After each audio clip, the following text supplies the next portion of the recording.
Hey, karibuni sana, my dear Sabina,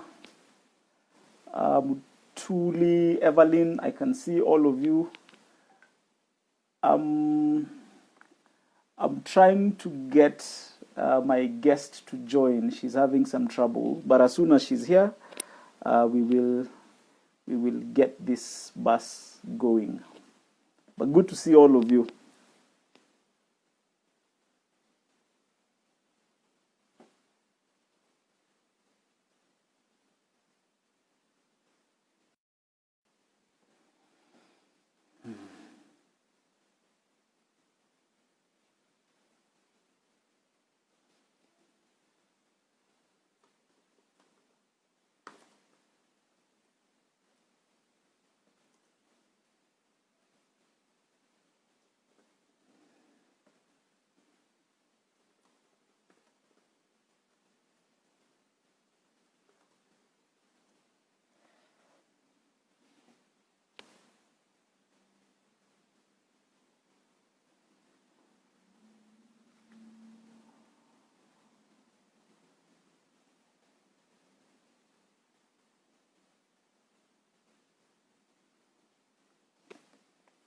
Bito, I see you.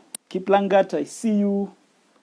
Esther Cherop, I see you. Karibuni sana. We're just waiting for a few more guys to join, but I'm also having a challenge with um, connectivity.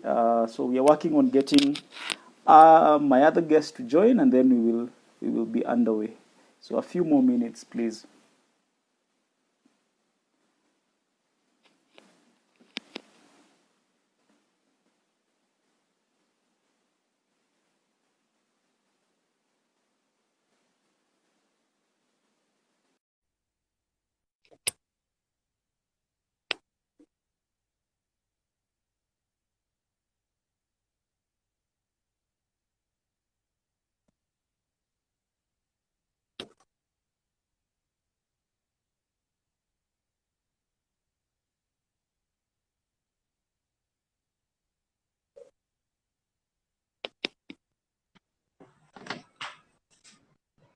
Oh man. Hey, Carol. Hi. Good to see you. Good to see you too. I For a need to minute change. there, I need I to was change. um, Oh, I was panicking. wait. I need to change to my laptop. Oh, okay. Yeah. This is my phone. Just a minute. Ah, okay. So from what I was briefed by people who understand tech better than me, I Mm. was warned that I can't do this on my laptop. So I'm actually also on my phone. Oh no. So I need to use my Yes. phone. Yes. Okay. If it has So enough charge, we can get this bus going. Karibuni sana, Mushiri Stanley. I see you. Um, I missed quite a few people who joined. Lee Mulilis, karibu sana. Tribune KE, karibu sana. Liz, my dear, I can see you. Karibuni sana. So we have an hour to talk about the Kenyan dream, part two. For those who are just joining, this is a continuation of a session that started last week. And just trying to look at, so what's the Kenyan dream? And last week the focus was on just transitioning from high school to campus, and from campus to or college to starting to work. And my friends Bill and Kev the Rev did such a wonderful job with that. So today I am joined by Carol, who's trying to get her best side to show. And together we will focus now on, the next part after that. But I can start introducing myself now that I can see we are finally good to go. For those who don't know me, my name is Ken Alwala. I am married with two boys, so really, really enjoying time with them. I've had some experience working in the non-profit sector, but I've also been privileged and really enjoy working with young professionals and youth generally, either looking at business, entrepreneurship, getting into work, financial literacy, and such. And it's a privilege to be with you this evening. Carol, do you want to do a small intro before we continue? Yes, please. Thank you, Ken. Hi, guys. So my name is Caroline Cherop. I am a mother of 4. I'm married to one husband, and I work as a personal assistant and researcher in Parliament. And I've worked with several young people in the youth. Young people in the professionals, as young professionals. So yeah, I really I've worked with young people, so I really understand, and I hope we'll have a great conversation. Yeah, Ken. Fantastic. Warambo, Ndwega, and the rest of you who are joining, karibu sana tunawaona. So I was hearing someone say somewhere that ideally the Kenyan dream is, that at some point or one day in life, I will have one spouse, 2 children, a 3-bedroom house, a 4-wheel drive car, and maybe later, huko, just retire to, a nice home on a 5-acre piece of land, 1, 2, 3, 4, 5. And I also had someone say that it's not necessarily that 1, 2, 3, 4, 5. Some people will shift it a bit. It can be one wife, at least 2 holidays a year, 3 kids, a 4-bedroom house, and it keeps going. But I don't know, Carol, if your experience is different. Oh, no. It's actually, well, the landscape is changing. Right now we are having people with saying no children, 3 cars. It's changing, and 3 holidays in a year. So the pressure is real. The pressure is really real. So we want to spend the next hour just talking about these pressures that as young Kenyans we want to aspire to have or to experience or to do it. And I think regardless of how people play around with those numbers, it seems as though there's a spouse, maybe, and then there are kids, the number from 0 to 4, 3. And so the first part of this seems to be uniquely around family. And I think this is one of those areas where maybe for women, the pressure is just more. So I don't know, Carol, do you want to start by just sharing a bit about that part? Yes, please. Thank you, Ken. So basically, my story is I got a child when I was in campus. So when I was clearing campus, this young man was really on our neck. Well, my dad pia alichangia to that pressure because he was like, it's about time you settle down, move in with this young man and raise your family. At that time, I was also expecting a second child. So the pressure there was immense. Can you imagine having 2 kids at home? So quickly, my husband, my boyfriend then, Tim, quickly had to organize himself. I just cleared campus. So, and my parents were saying, let's move, to our traffic, to our jam. So yes, the pressure is real. So now you're looking and like, okay, let me just settle down. Let me just go. And I'll figure this out. Let me just move on and I'll figure it out. I have a willing husband. I have a willing family but nobody is sitting there and asking you, are you sure you're making the right decision? Nobody is asking you, are you feeling pressured? No. The thing is, it's like you want to go, we want you to finish this phase of life and settle down. So yes, the pressure is immense, and I can even feel for my younger sisters or even my older sisters who married before me.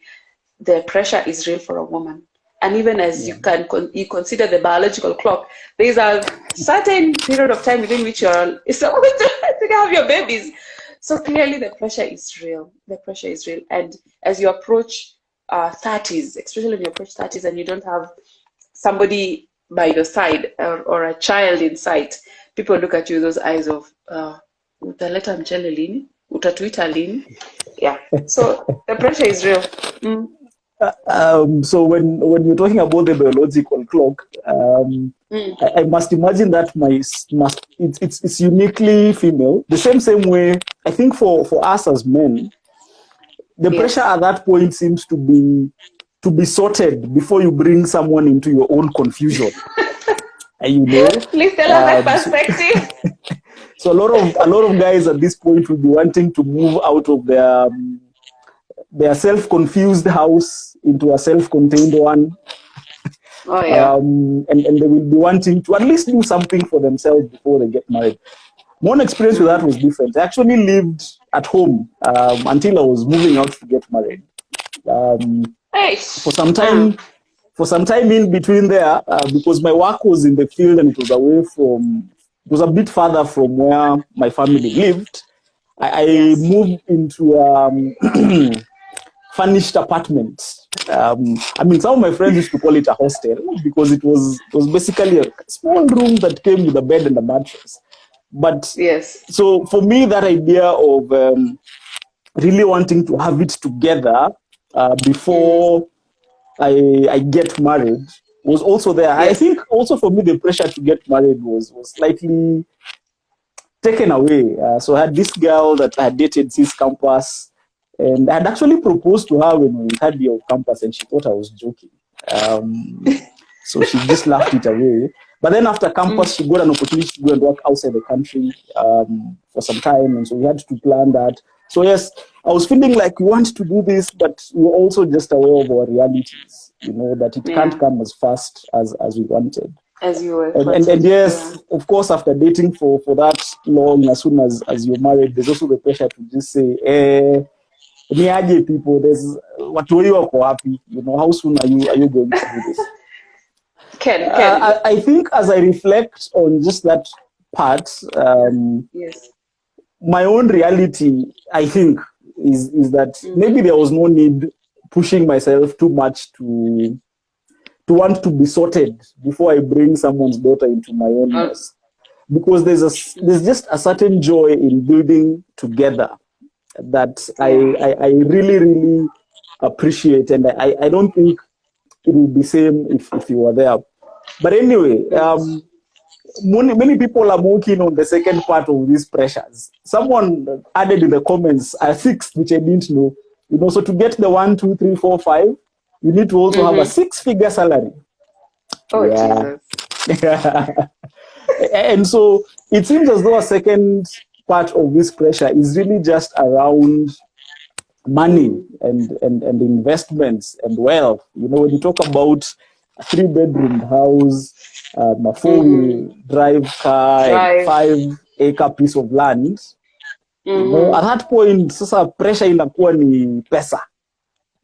True. And so you're probably 4 or 5 years into working and really wanting to hustle to get this part of your life sorted. And it gets worse when people now start throwing in holidays for families, if you already had a family, and people are now talking about the kind of schools they're taking their kids to. It can be real. I can imagine. So personally, my career was off to a slightly slower start. I think when I finished half, a good chunk, not really half is exaggerating. So I studied education. I was an economics teacher in training. And when we were graduating, a good chunk of my classmates went corporate. So quite a number went into banks. A good number went to a leading local telecommunications company that was massively hiring, at that time in age. And then a good number also went into the big four, in accounting and consultancy. And the starting salaries that you hear people talk about were making me, just be humble and quiet. And here I think I was volunteering to to do something with a school around where I lived, and that's what gave me the opportunity to now start working in the NGO sector. And everyone else who doesn't work in the NGO world thinks that you guys are paid a lot. But the reality is quite different, and then you're on a year's contract, 2 years contract, and you have to just find a way to work with that. So I think what for me helped was, like I mentioned earlier, I chose to live at home for that part of my life. So there were quite a few expenses taken care of. I was also, of course, helping to pay a few other bills, but that allowed me to Save put up. away a bit of money that actually, by God's grace, helped Pith, who's my wife, and I to actually move from home to our first property that we were purchasing on a mortgage. So we had enough just for a deposit. But even then, that still wasn't it. You know, you'd get the vibe of when you're just starting to work. You know, there are right places to live, and you can live in some estates. There's a reason why a lot of young professionals live in, you know, Langata, Gumba, Kikaroon. It seemed as though kwenda kuishi Huruma kuna kashida kidogo. You need to really work. In fact, some of us would describe how we live by the nearest road. Unaishi wapi? Wayakiwe. Sounds much better than Kangemi, right? Yes. But it seemed as though kuna tu your pressure. And what I later came to realize, although I think I realized it's a bit late, is that pursuing wealth and riches is a lost cause. You know, there are some of us who will actually just never get rich by virtue of the careers we picked, of the spaces we worked with. If people are going to measure fulfillment by richness, you know, for lack of a better word, my friend, sit tabaki tu huku forever. You know, but it's amazing how you don't need wealth. You just need independence, financial freedom. And in one of the sessions I was sharing with a few other people who had asked me to talk about this topic, we actually agreed with them that almost all of us know a teacher who retired and they were able to buy this small piece of land, raise their kids well, maybe build a posho mill. Basically, they were living within their means and found a way to make that work for them.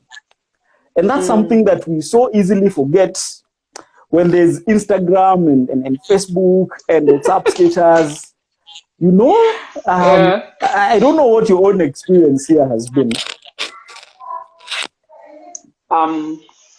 Yes, this issue of finance and investments, my friend, gosh, I'm telling you, it's quite an uphill. Let me just start there. And coming from my story, where we are just beginning life on zero.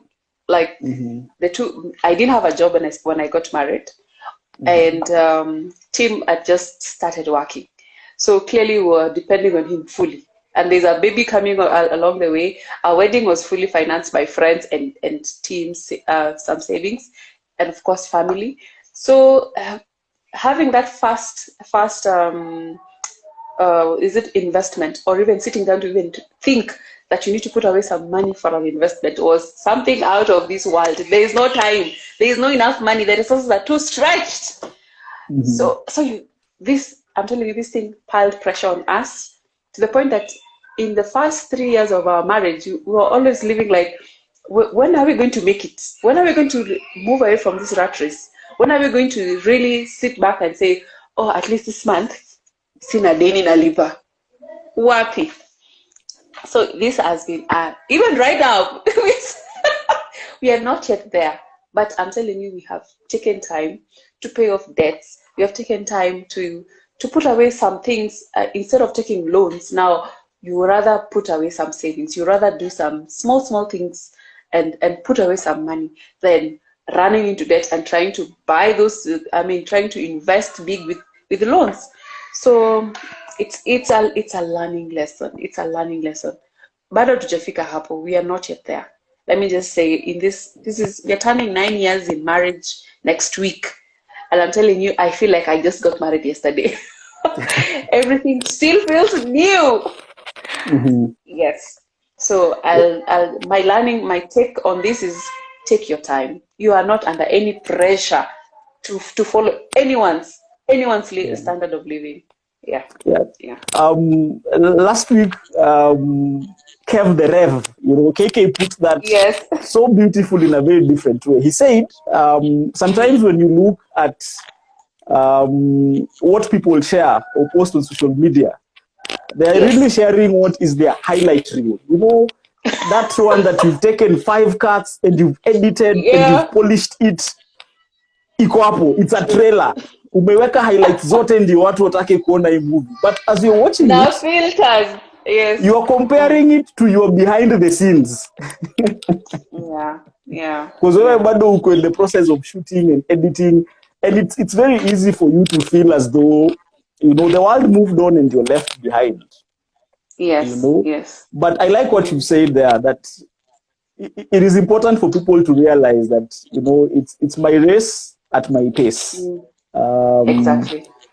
I need to find a way to get out of the pressure of feeling I need to match other people or to live the same way. Because what Chris and I also found is that being able to see your life as your race and living it that way, my friend, frees you from so much. You'd be amazed. There was one of my friends who was dissing me a while back to say, hey, my friend, bona, we unavanga tu nguo za promotion. Nikikuona na t-shirt, nikikuona na jumper. I'm like, but hizo ninapewa.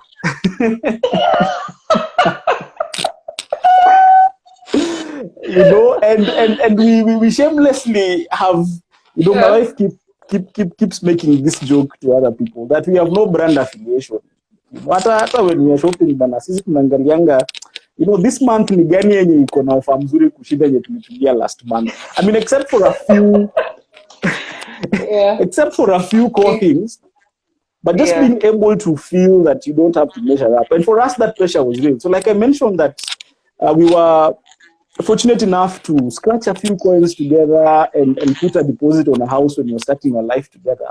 So now it meant we ended up starting to live in a gated community. Yeah. So in estate iko na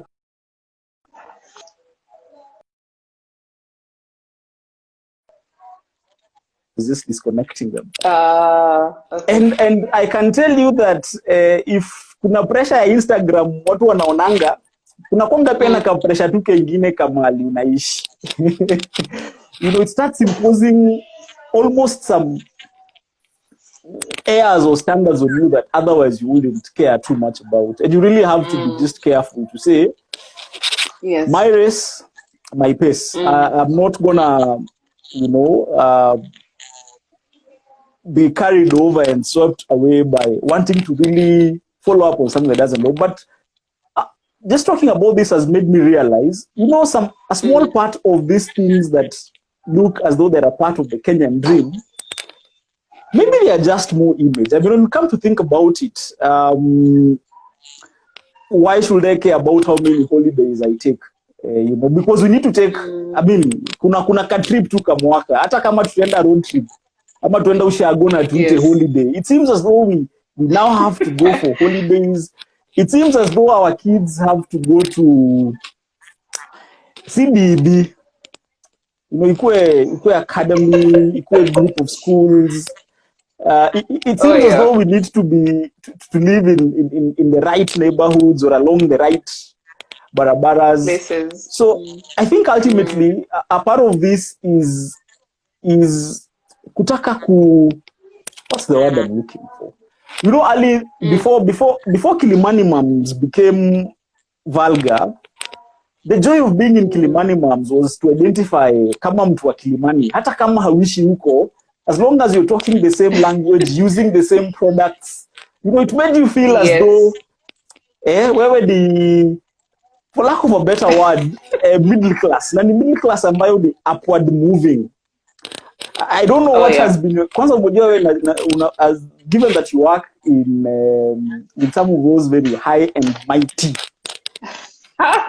Do you find that some of that prestige association thing is also adding pressure to us?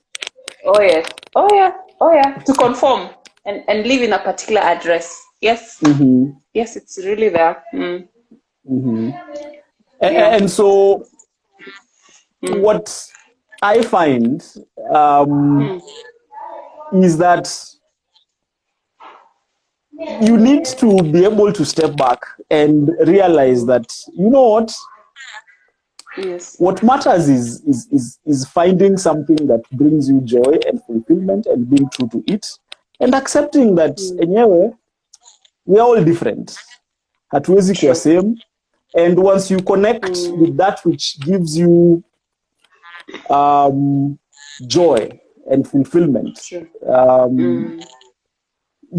then realize that it's not really about where I live. It's not really about what car I drive. It's more about the person inside. I think many more young people need to get to that point where they realize hii pressure si yangu, niwache kujipatia. I can just find a way to sort myself out. But I wonder what advice you would have or what tips you would share where the pressure is, because there's a part of that pressure yenye tunajiwekea. I feel just because you want to really catch up, but then there's also a part of that pressure that unawekewa legitimately, either because friends and parents are saying, hey my friend, ile time imefika, or you know, guys are just saying you need to now do this. When you're sharing earlier about how you guys navigated that first part of your life together, there was quite a bit of that. I don't know if from that you'd have anything to share as tips or insights for just how to handle that. Before I go there, what were the, for you, what were the traps? What were the traps in trying to that fast settling down? Like when you first when you're putting your investments together, what were these traps that you were seeing, and how did you get yourself out of it? And if you didn't get into it, what were those imminent traps? Before I answer the question. Yeah. Fantastic. Wow. Let me take a few more minutes to answer this because it's interesting. What I've learned is that these traps change as you actually go along. So some people have drawn what they call a life cycle or a journey map to financial independence. So when we all start out to Kimaliza campus and we're starting out to do our first job, our expenses are slightly more than our income. You know, so at this stage in life, the trap then here is to really want to assume that expenses are fixed. Yes. And so what you'll end up doing is borrowing to live here. Oh yeah. But if you're able to realize that by the way easy expenses are fixed, I need to try and live below my means so that I start freeing up some money to do a few other things. So that helps you. So you have a phase in your financial journey where the trap is assuming you have to live the life you want. You need to accept that living beyond your means is a grace and it helps you. And so just finding a way to say, how do I cut things out that help me get there? But then you'll get to a point now later as you work 5 years or so, 3, 4, ukipanda kidogo, you get to a point where your expenses and your incomes zinatoshana. Balance. And so what you usually want to do is, because now there's some bit of money, you're probably throwing some coins into a sack or something like that. You now feel like, I can start borrowing a little to make some investments. Or I can borrow a little to do other things. So at this stage, the trap is borrowing to buy milk and not to buy a cow. Yes. You know, so the idea here is that when you get to that point where your income is allowing you to do a few other things and leverage other people's money, then look at Yes. productive loans. Don't do consumption loans. I mean, you know, when and people debate about this a lot. There's someone to whom a car loan is an asset because of the nature of their work. There's someone else to whom Oh a car yeah. loan might be a liability. You Oh know, so yes. just how are you borrowing smart when you get here? So at some point we'll move to a stage where now your income is here and the expenses are here. What do you do with this difference? You know, and the trap here for many people is to want to expand your expenses to get here. So this is when you realize, aka kanyumba ni kadogo, si tunaweza What upgrade to kidogo. happen? Yes. Or you realize, this car has not served its time. So can I do something else?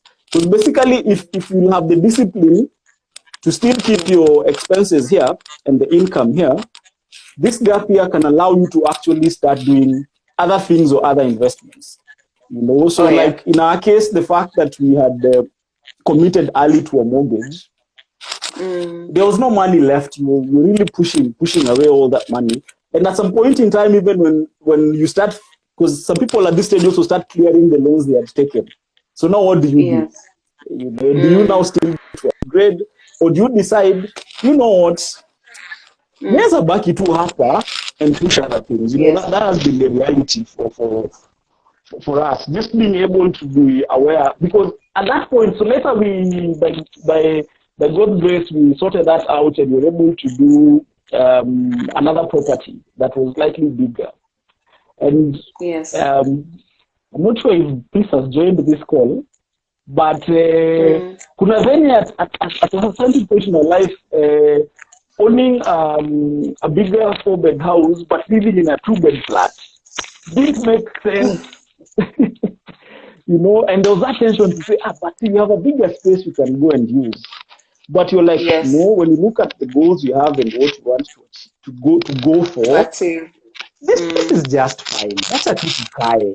You know, that time for moving to that other space will come. And so, like, I'm just trying to share. That's why I told you it might take long. The traps are different depending on where you are on your journey. Just be aware about what that trap is for you and run the opposite way. You know, right now we are finding ourselves that our trap is getting comfortable. You know, it's very easy to say, I now have a few investments over here. I can take care of a few things. Yeah. I can rest and be easy, you know, but then knowing, is the big goal to say that I can achieve something else and something else? Because that's what many people do. At some point, you now want to get 2 cars, 3, you know, just adding. But all of us are different. The biggest trap for many people, however, Carol, is just getting started. You know, just deciding, you know what, I want to work towards this. And then taking the time to cut your budget and make your resources work, or get extra work, or make extra income to just take that. So I'd say for many people, the biggest challenge is just taking the first step. But I'll also add to say that I think at different stages as you go on that journey, those challenges change. But remember, the end goal is not to be rich. The end goal is to be financially independent, which is to say, you have made a few investments that can give you enough money to cover your living expenses. Mtu mwenye anakula chapati ndondo just needs to get, you know, 30-50 bob and they're fine. Mtu mwenye anakula Java, then the average is probably 8 soka, 1,000 bob for a bill, needs to get that to be fine. So if you choose to put your lifestyle at a place that works for you, you are on the journey.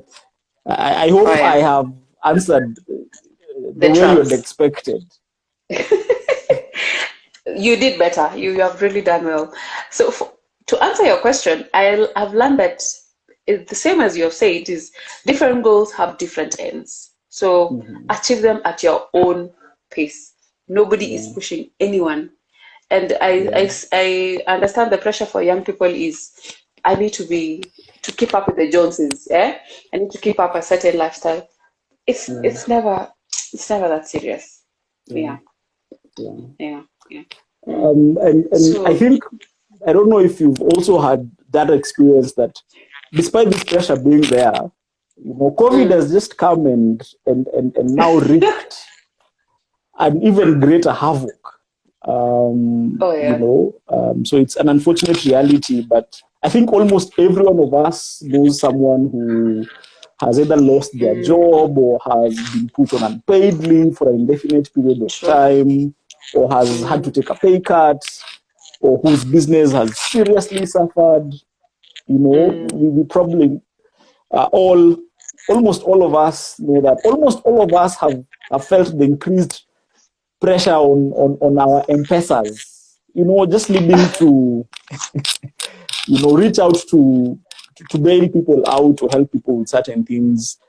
And I think for many people, that has been a season also of just reckoning and saying, wow, Wow. life can't go like this. I mean, I know Yes. friends, and I think one of them, Carol, is a mutual friend to us, you know, Oh who yeah. have just decided, you know what, I need to really work on creating other means of having an income. It doesn't really need Oh to yeah. be that I am tied to my job, just given how difficult Mm. it is. But I've also known many people who have actually said, you know what, I need to downgrade. Oh yeah. Ile tu, yeah, you know, it's a storm. You can't I need to afford. focus on weathering this storm Oh to yeah. let it pass. Then I can Oh get yeah. my head back out again and now see what else is out there and what else I need to do.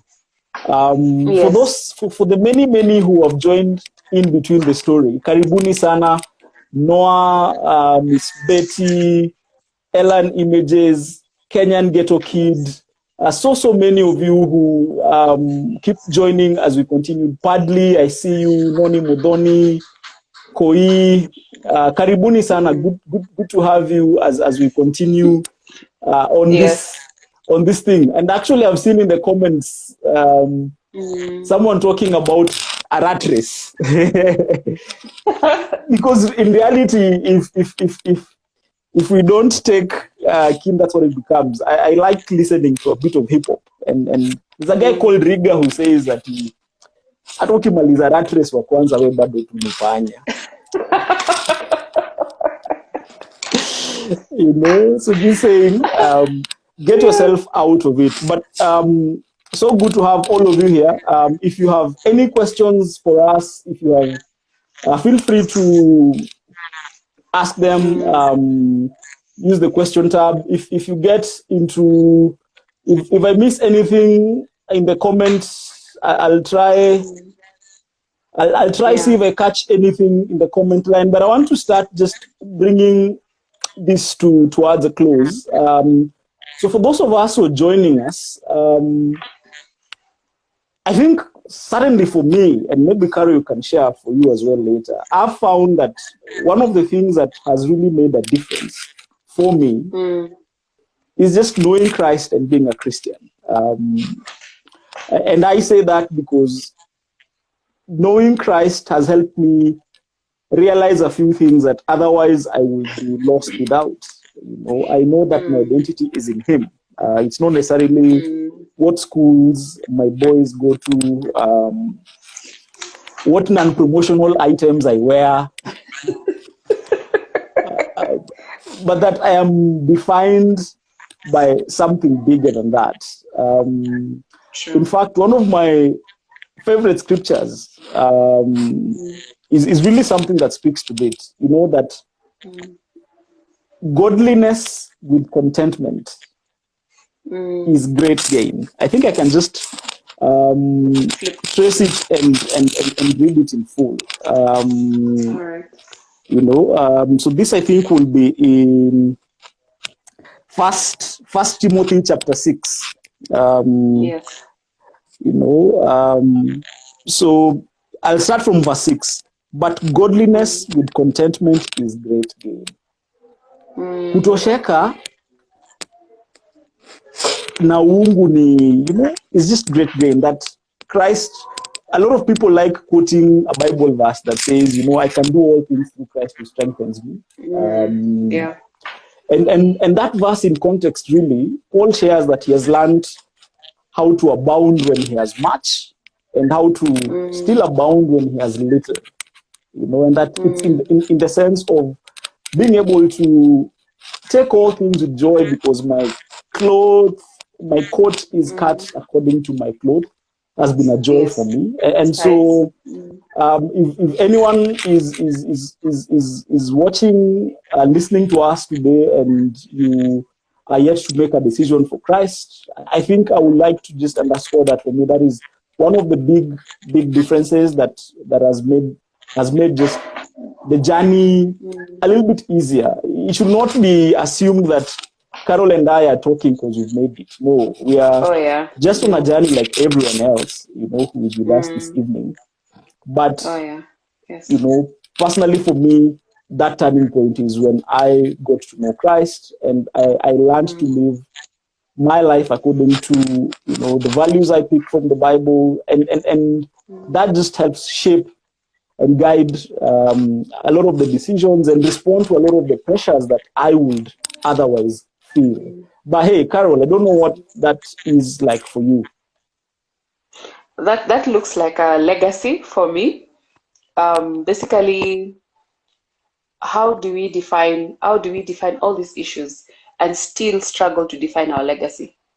Mm-hmm. Um, a legacy in terms of what are we leaving our children with? I mean, what is that one thing that you can leave and say, anyway, this is the one thing I know I did, and clearly I can stand before God and say, yes, this was it for me. So Mm-hmm. basically, you can even talk about that, Ken, as we define our legacies as we struggle in this life, because hatujafika hapo. It's true, we Yeah. are not yet there. We're still journeying. Somebody can say we are still rats in this rat race, but at least we are rats that have defined. We have defined our race. Oh yes. Yes. Yeah. Agreed. Yeah. So Padley is asking, financial management. How have you been able to make your financial management decisions? Mm-hmm. Um, Carol, do you want to take Yes. this? I fear getting started on that topic because it's a topic I'm passionate about, and I get asked to talk so much about that I don't know how to give short answers, which might be working I, against th- our I think time I think that I think that is as a I better look at the option clock. because Mm-hmm. oh my, just take 2 minutes. Take 2 minutes and just tell us about it because we yeah, take 2 minutes. So, like, Mm, if you pick any literature on personal finance, actually, mm, the advice is that one, start with a goal in mind. It's much easier to mm, save. It's much easier to deny yourself in terms of really cutting your budget when you're working towards a goal. mm, So yeah, partly start with the goal. What is it that you want to achieve in a year, in two, in three, in five? How mm, much does that mean from a financial point of view? How much do you need to make that dream happen? And then when you look at the yes. current resources you have, what does that mean for Mm, you? Does it mean you need to cut expenses, one, two, three? Does it mean you need to find other ways to get other side income, and then build and, mm, and work towards that? But yes. number two, which I would add as a tip that many people miss, a lot of people will save what is left, Yeah. which is the wrong thing to do. So ideally, if you would have started with a goal and the goal is driving Mm, you, then the saving mm, is a key central part of your budget, and you're now living yes. on what is left, not saving what is left. So that would be a big Yeah. a big difference. And I think as we move on from there, other things just fall along depending on what it is you want to work towards and what you want to achieve. Yeah, Mm. that So would be my basically, quick budgeting. answer. Yeah. Yeah. Basically budgeting in your budget for your goal. Within your Yes. income, have the goal right there and say, for say you're going to buy, let's say I buy a house, Yeah. and say in my list of expenses, 10,000 is going towards savings of my deposit towards the house. So Mm-hmm. yes, I totally agree that you budget it in your, as in put it in your budget. That way, if you have extra income, you can always come and add it or something Mm-hmm. of that kind, which has helped. Though also using other people's money really helps, but that one can give you a false sense of achievement, because Mm-hmm. you remember, you well, if you're able to get a 3% mortgage or a 3% loan for your car, and you're able to manage it within some certain period of time, I think that is a good decision. But then you deciding to get a 24% mortgage, surely. Apana, you have to think again. So I think the clock has really gone. So there's a question that I've been asked that I'm not quite sure I understand. So Kip Langat wants to know, how have we navigated the black tax while saving family relations? And what Google tells me is that black tax is and Kiplangat, you can clarify this if I'm missing it. You know, when you also have to provide and support siblings and relatives around you as you try to also work towards your goals. That seems to me to be my quick understanding of what Google is saying is black tax. I didn't know this term until now. Me too. And so really the question is how you move towards your goals while saving your family relations. What wanasemanga relationship kati ya hela na relas. True. What the balance is. Carol, you can share what you guys do, but I mean, I know so for me as a rule, I am aware of, so my wife and I have agreed of some things we want to keep doing to support specific people and specific causes. We are all passionate about God's work and missions, and we try and support a few missionaries on the side. But even with our own families, we take on stuff that comes along. We prefer doing once-offs unless it's exceptional, like school fees or something like that. And even then, we commit to a definite term so that we know where that commitment ends. We will usually, if someone asks us to lend them money, we will be very careful and only lend what we can afford to not get back. There are cases where we'll actually go out of our way and do slightly extra because it's in our interest. So we will pay an HIF for some people just because we know if we don't take care of some of those things, it might come back to us in a big way. But yeah. I mean, we are not, I am not the only one who's doing this. I don't know, Carol, what's your experience in managing relatives and trying to plan for your own goals? Unadhani uko na pesa na unakataa kusaidia. Oh my goodness. Apana, it's true. So basically what Tim and I decided to do from the beginning, which has changed over time, was we plan, especially for our relatives, like our mom, my mother-in-law, she's depending on us as well as other siblings to support her. So we decided we'll put something small in our budget for that. Any other expenditure that we are going to have in regards to relatives, we have to really sit down and decide, is this do we have money for this? And so as you have said, we have a whatever in mind, we have it in mind, and then when say our bonus comes along, we quickly remember to do that particular, so that you are not really in the bad books of your relatives, so that you go and solve that issue and give generously when you can. But apart from that, it has become really hard to like support on a monthly basis our relatives. It has really become And COVID has just added that number. You're right that it helps when you budget for it, that I am putting away this amount of money to help out, and I will receive requests as they come, and when that money is out, it is out until next month or next quarter, whatever it is. So we have just under 9 minutes to go.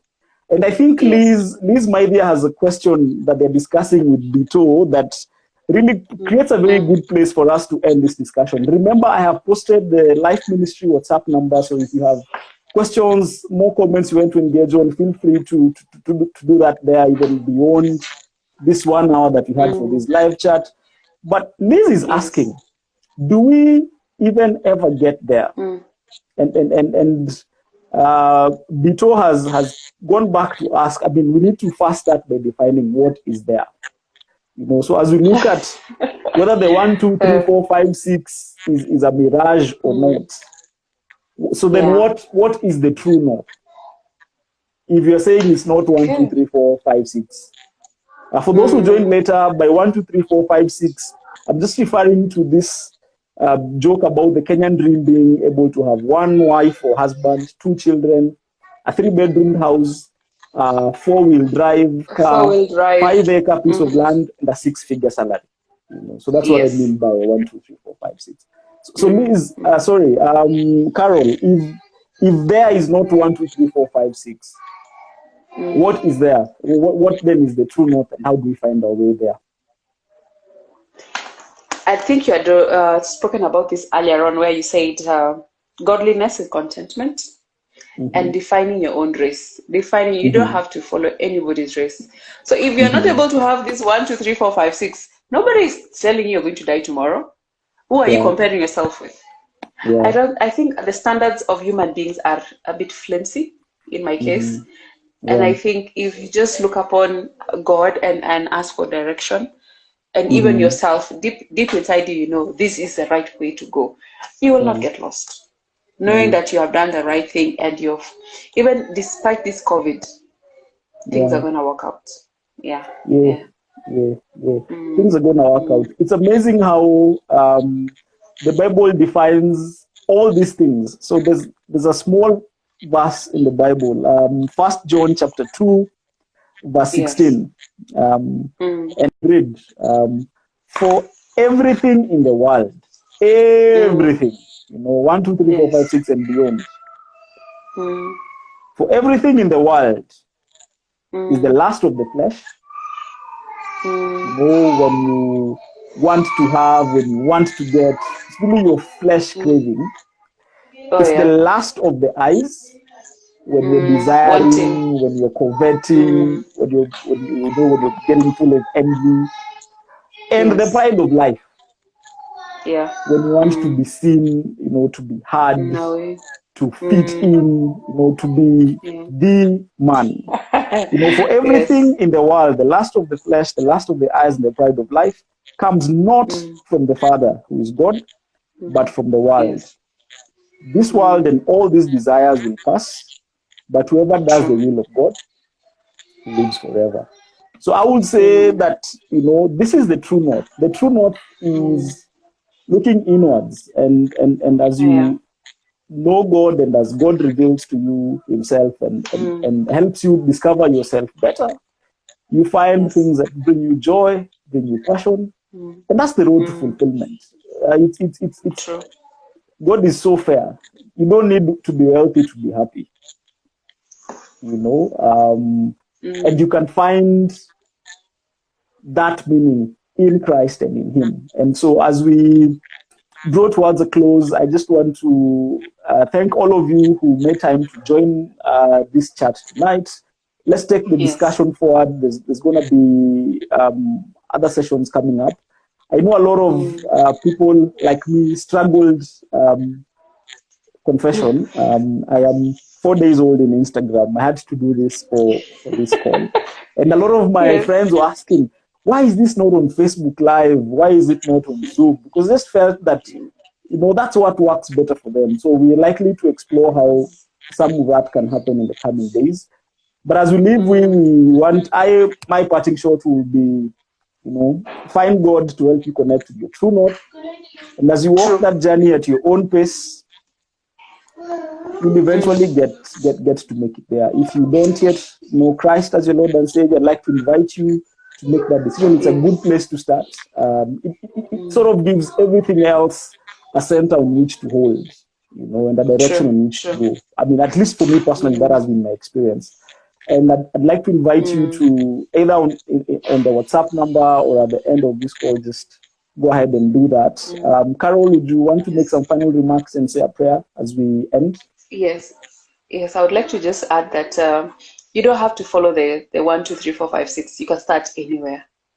So no one is under pressure for you to first finish number 1 and then go to number 2, 3, and like that. So yes, as you have said, God is our true north. I think I would want to close it up there. And thank you, Ken, for the wonderful questions. This was a wonderful conversation. Yes, we'll do this thing again, probably on Facebook, but we'll see. Tutapanga. Yeah. So you want me to pray or? Sure. All right. Sawa. Let's pray. Dear Heavenly Father, we just want to bless your name for this evening. We give you praise and thanksgiving for our listeners tonight. We thank you, Jehovah, for giving us this platform, and for those who have raised their questions. We pray that, Jehovah, you will be able to answer them too, as they have learned from our stories. Pray that, Jehovah, this platform may enrich people, that it may grow others towards knowing you and seeking you as their true north. Even Father, as we delve into this issue of understanding the Kenyan dream, Father, we pray that you may quieten our hearts, that King of Glory, we may remember that godliness and contentment is great King. We thank you, Jehovah, and we pray that, Lord, as we move forward, would you guide us? Would you be with us? For we pray this in Jesus' name. Amen. Asanteni sana. It was good having all of you. Feel free to follow Life M254. And yeah, we'll hang out with you again in our next events. Asanteni sana. Good night. Good night, Carol. Say hi to your peoples. You too. Good night. Okay, bye. Bye. Bye.